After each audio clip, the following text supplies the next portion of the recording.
Resolution of right bundle branch block in anterior wall myocardial infarction seen on serial ECG. Serial ECG evaluation is needed while managing patients with acute coronary syndrome. All changes in ECG need not produce fresh symptoms.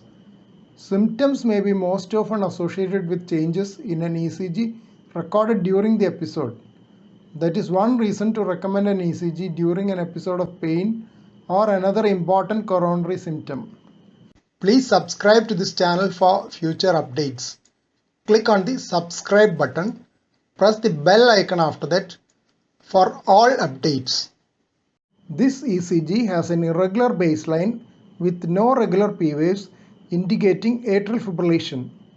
RSR prime pattern with T wave inversion is visible in the anterior chest leads. It may be noted that R waves are tiny while the R prime waves are prominent and slurred.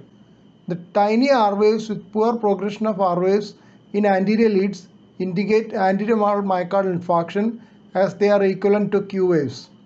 Slurred R prime waves indicate the presence of right ventricular conduction delay in the form of right bundle branch block.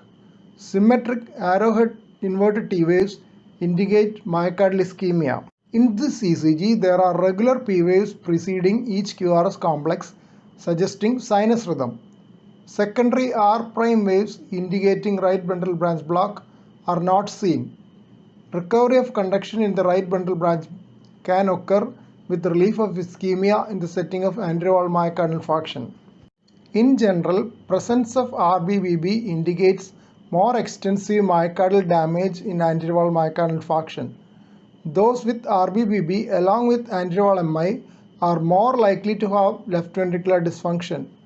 Occlusion of proximal septal branch of the left anterior descending coronary artery is associated with RBBB, and RBBB is associated with a larger septal scar in anterior wall MI.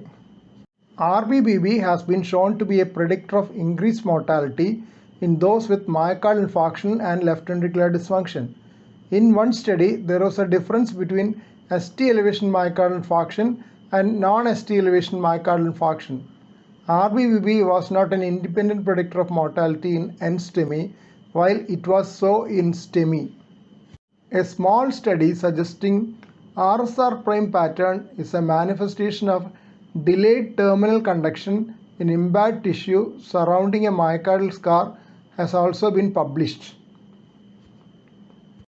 Here are some important references for the topic discussed. Here are the remaining references for the topic. Please don't forget to subscribe to this channel for future updates and click on the bell icon for all updates. Thank you.